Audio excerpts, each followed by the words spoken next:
Cześć, słuchajcie, ja dzisiaj na szybko, bo właśnie dzwoniła moja żona i mówi, że już będziemy za 20 minut z moją córką. Oczywiście przyjadą i trzeba szybko wyjść na spacer i zaraz mam sanki wynieść i jeszcze, chociaż śniegu nie ma z tego co widzę, więc nie wiem po czym ona chce jeździć, więc pewnie chodziło jej o wózek, no ale no nieważne.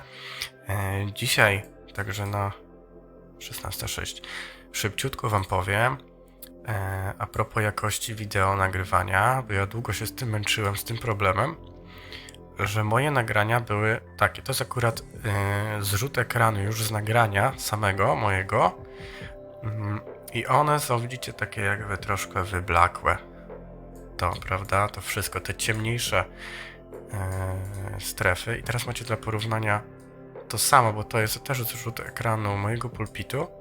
Jak jest teraz to widoczne, to jest ta część właśnie i to się tyczy wszystkich ciemnych elementów. Ogólnie chodzi o zakres koloru, tak? Żeby nie było tego, żeby był pełen zakres kolorów w OBS-ie. I to też się tyczy, to też się przydaje do gier, też do gier raczej lepiej chyba mieć tą opcję wyłączoną z tego względu, że każdy ma inny monitor, każdy ma inaczej ustawiony monitor, jasność, kontrast, więc ta opcja akurat tam nie jest aż tak przydatna. Natomiast mnie w poradniku to bardzo denerwuje, że moje czarne elementy nie są po prostu czarne. I przechodząc do sedna sprawy, ja sobie tylko tu podgląd wyłączę.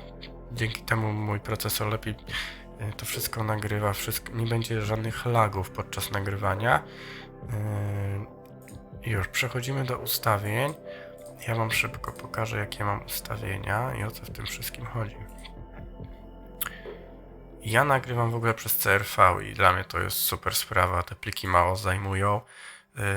Nagrywam w formacie od razu MP4, oczywiście tu jest ostrzeżenie, że nie można będzie go odzyskać, gdyby coś się zacięło, jakby ja nagrywam krótkie filmy. No nieważne, no zapomniałem, że żona zaraz będzie. Dobra, o co chodzi? O, w zaawansowanych obraz, renderowanie format koloru NV12. Teraz nie mogę tego zmienić, bo nagrywam. Natomiast przestrzeń kolorów, ona standardowo jest chyba na 601 i jest spoko. Może być 601, natomiast zakres kolorów trzeba ustawić na pełny. Na pełny.